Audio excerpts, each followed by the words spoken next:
Today I'm going to read to you the fifth task, Serving the Non-Rational.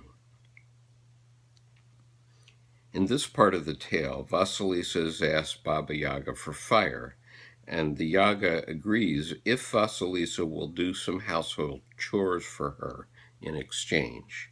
The psychic tasks of this time of learning are these: staying with the hag goddess, acclimating to the great wildish powers of the feminine psyche, coming to recognize her, your power, and the powers of inner purifications, unsoiling, sorting, nourishing, building energy and ideas, washing the Yaga's clothes, cooking for her, cleaning her house, and sorting out the elements.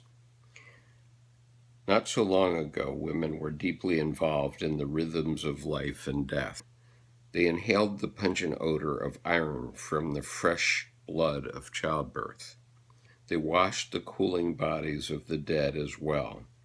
The psyches of modern women, especially those from industrial and technological cultures, are often deprived of these close-up and hands-on blessed and basic experiences. But there is a way for the novice to fully participate in the sensitive aspects of the life and death cycles. Baba Yaga, the Wild Mother, is the teacher whom we can consult in these matters.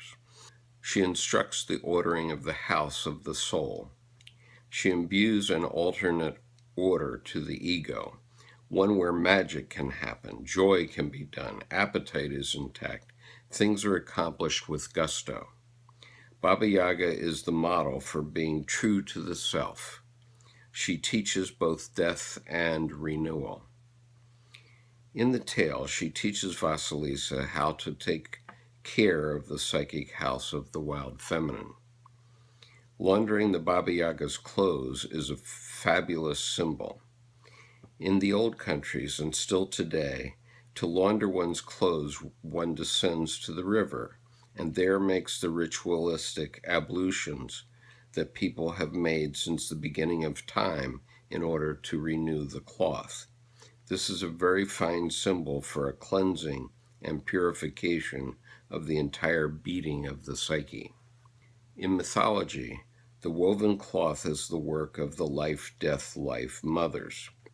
For instance, in the East, there are the three fates, Clotho, Lachesis, and Atropos.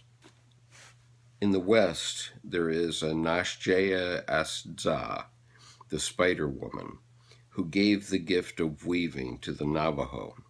These life-death-life mothers teach women sensitivity to what must die and what shall live, to what shall be carted out, to what shall be woven in. In the tale, Baba Yaga charges Vasilisa do the laundry to bring these patterns of the life-death-life goddess out into the open, to consciousness, washing them, renewing them. To wash something is a timeless purification ritual. It not only means to purify, it also means, like baptism from the Latin baptiza, to drench, to permeate with a spiritual numen and mystery. In the tale, the washing is the first task. It means to make taut again that which has become slackened from the wearing. The clothes are like us, worn and worn until our ideas and values are slackened by the passing of time. The renewal, the revivifying, takes place in the water, in the rediscovering of what we really hold to be true, what we really hold sacred. In archetypal symbolism, clothing represents the persona. The first view the public gains of us. Persona is a kind of camouflage which lets others know only what we wish them to know about us and nothing more. But there is an old meaning to persona, one found in all Mesoamerican rites, one well known to cantadoras y cantatistas, storytellers. The persona is not simply a mask to hide behind, but rather a presence which eclipses the mundane personality. In this sense, persona or mask is a signal of rank, virtue, character, and authority. The persona is the outward significator, the outward display of mastery. I like very much this initiatory task, which requires a woman to cleanse the persona. I like very much this initiatory task, which requires a woman to cleanse the personae, the clothing of authority of the great Yaga of the forest. By washing the Yaga's clothes, the initiate herself will see how the seams of persona are sewn, what patterns the gowns take. Soon she herself will have some measure of these personae to hang in her closet amidst others she has fashioned throughout her life. It is easy to imagine that the Yaga's marks of power and authority, her clothes, are made as she herself is fashioned psychologically, strong, enduring. So to wash her laundry is a metaphor through which we learn to witness and take on this combination of qualities, and also to know how to sort, mend, renew these qualities by the purificatio, the washing of the fibers of being.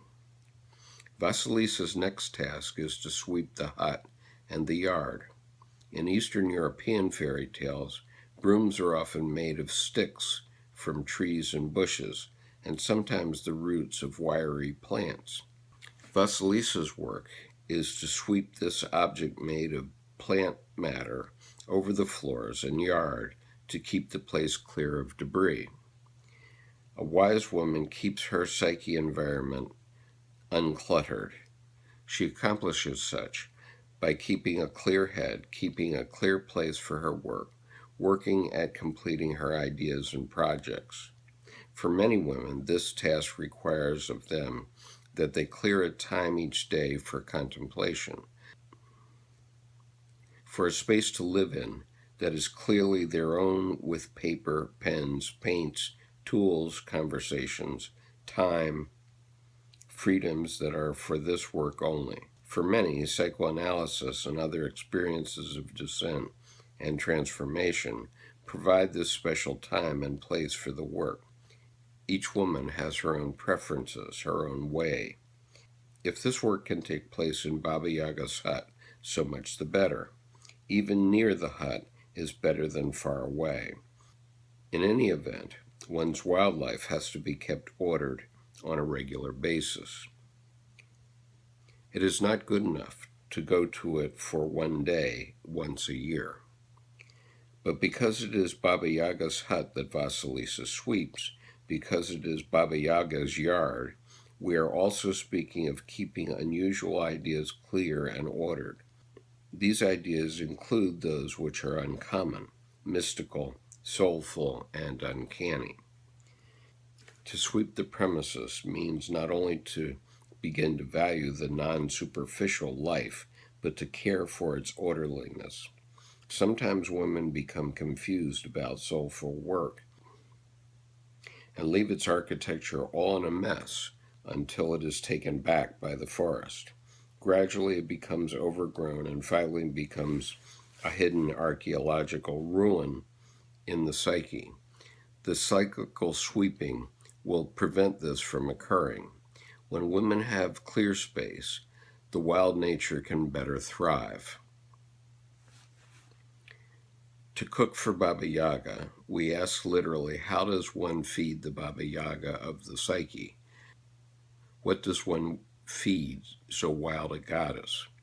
Firstly, to cook for the Yaga, one lays a fire. A woman must be willing to burn hot, burn with passion, burn with words, with ideas, with desire for whatever it is that she truly loves.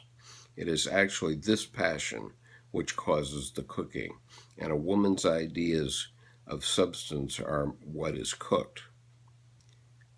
To cook for the Yaga, one will arrange that one's creative life has a consistent fire under it. Most of us would do better if we became more adept at watching the fire under our work, if we watch more closely the cooking process for nourishing the wild self. Too often we turn away from the pot from the oven. We forget to watch, forget to add fuel, forget to stir.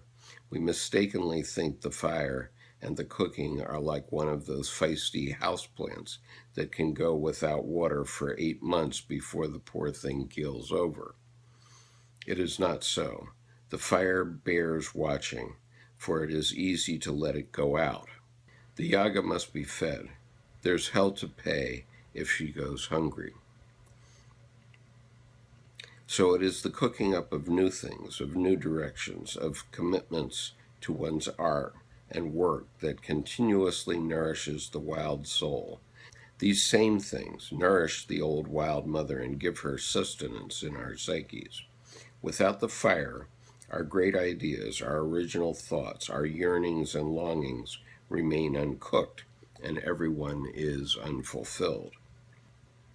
On the other hand, anything we do which has fire will please and nourish us all. In the development of women, all these motions of homekeeping, the cooking, the washing, the sweeping, quantify something beyond the ordinary. All these metaphors offer ways to think about, to measure, feed, nourish, strengthen, cleanse, order the soul life. In all these things, Vasilisa is initiated, and her intuition helps her accomplish the task.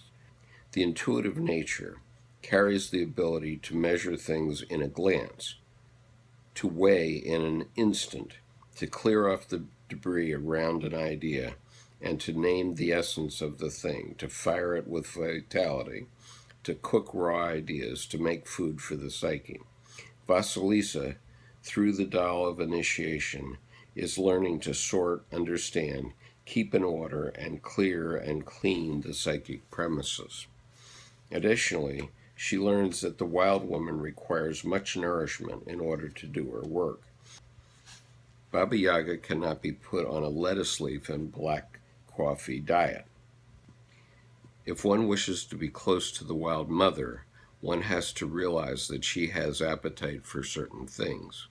If one is to have relationship with the ancient feminine, one must cook up much. Through these chores, Baba Yaga reaches, and Vasilisa learns not to cringe away from the big, the mighty, the cyclical, the unforeseen, the unexpected, the vast and grand scale, which is the size of nature, the odd, the strange, and the unusual. Women's cycles, according to Vasilisa's tasks, are these: to cleanse one's thinking, renewing one's values on a regular basis, to clear one's psyche of trivia, sweep one's self, clean up one's thinking and feeling states on a regular basis, to build creative fire and cook up ideas on a systematic basis, and especially to cook up a lot, to feed the relationship between oneself and the wildish nature. Vasilisa, via her time with the Yaga, will eventually integrate some of the manner and style of the Yaga. And we too, it is our job in our limited human way to pattern ourselves after her. And this we learn to do, yet we are awed at the same time. For in Baba Yaga land there are things that fly in the night and are arisen in daybreak, all summoned and bidden by the wild instinctual nature. These are the bones of the dead which still speak, and there are winds and fates and suns, moon and sky, which all live in her great trunk. But she keeps order. Day follows night, season follows season. She is not haphazard. She is both rhyme and reason. In the story, the Yaga finds Vasilisa has completed all the tasks set before her, and the Yaga is pleased, but also a little disappointed that she cannot rail against the girl. And so, just to make sure Vasilisa doesn't take anything for granted, Baba Yaga says the equivalent of, "Well, though you've managed to do my work once doesn't mean you can do it again, so here's another day of tasks. Let's see how you do, dearie, or else." Vasilisa again, through the ability of intuitive guidance, accomplishes the work, and the Yaga gives her the grumpy and begrudging stamp of approval, the kind that always comes from old women who have lived a long time and who have seen much and somewhat wish they hadn't and are rather proud they have.